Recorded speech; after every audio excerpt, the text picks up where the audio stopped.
மக்களே, நம்ம இன்றைக்கி சிக்கன் 65 தான் பார்க்க போகிறோம். இப்போ சிக்கன் 65 எப்படி மேலே கிறிஸ்பியாக உள்ளே சாஃப்டாக எப்படி பண்ணலாம் அப்படின்ட்டு நான் இப்போ சொல்லித்தரேன். இதுக்கு நம்ம ஒரு பவுல் எடுத்துக்கலாம்.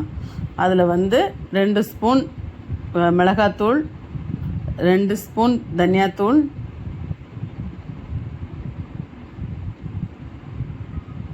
1/2 ஸ்பூன் மஞ்சத்தூள், 2 ஸ்பூன் சிக்கன் மசாலா, 1/2 ஸ்பூன் மிளகுத்தூள், 1/2 ஸ்பூன் சீரகத்தூள் இதை போட்டுக்கலாம். இது கூட இப்போ நம்ம தயிர் ஆட் பண்ணணும். தயிர் ஒரு 4 ஸ்பூன் போட்டுக்கலாம். டேபிள் ஸ்பூன் இது எல்லாமே கணக்கு. 4 ஸ்பூன் தயிர் போட்டுக்கோங்க. தயிர் போட்டதுக்கப்புறம் இஞ்சி பூண்டு ஒரு 2 ஸ்பூன்,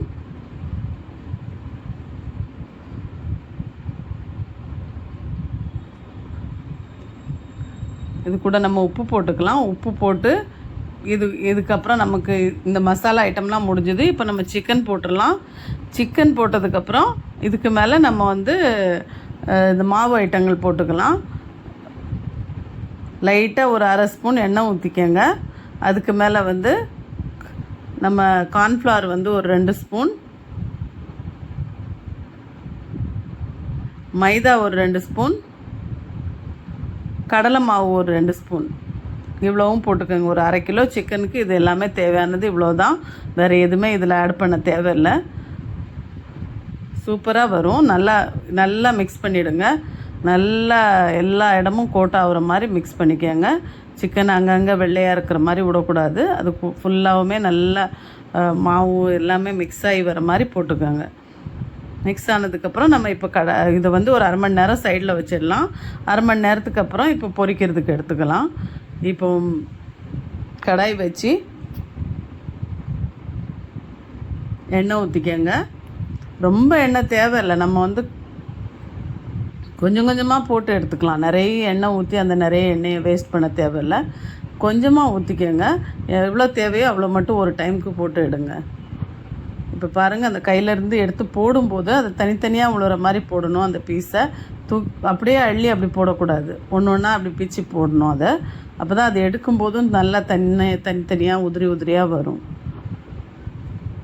இப்போ கொஞ்சம் நேரம் விட்டுறணும். அப்படியே நம்ம போட்ட உடனே திருப்பக்கூடாது. ஒரு 2 நிமிஷம் விட்டுட்டு அது கீழே உள்ளது வெந்துடும். நம்ம உடனே திருப்பினோன்னா அந்த மசாலாலாம் உதிர்ந்து வந்துடும். இப்போ பாருங்கள், இதுலேருந்து ஒரு மசாலா கூட வெளியே வராது. எல்லாமே அந்த சிக்கனோட ஒட்டி தான் இருக்கும். இப்போ எல்லாமே கொஞ்சம் நேரம் பிரட்டி போட்டு திருப்பி கொஞ்சம் நேரம் விட்டுட்டு அந்த சைடு திருப்பி அதை பிரட்டி விடணும். 2 டைம் 3 டைம் பிரட்டினா போதும். ரொம்ப அப்படியே கிண்டிக்கிட்டே இருக்க தேவையில்லை.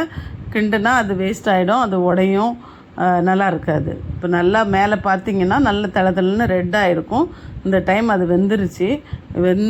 அந்த ஒரு கலர் மாதிரி மாறி எல்லாமே நல்லாயிருக்கும். இந்த நேரத்தில் நம்ம கருவேப்பிலையை போட்டுடலாம். கருவேப்பிலை நீங்கள் கை நிறைய போடுங்க, எவ்வளோ வேணாலும் போடுங்க. அந்த வாசம் ரொம்ப நல்லாயிருக்கும். நிறைய பேர் மிளகா போடுவாங்க கூட. நான் வெறும் கருவேப்பிலை மட்டும்தான் போட்டிருக்கேன். கருவேப்பிலை போட்டு நீங்கள் எடுத்துகிட்டு சாப்பிட்டு பாருங்கள். ரொம்ப நல்லாயிருக்கும்.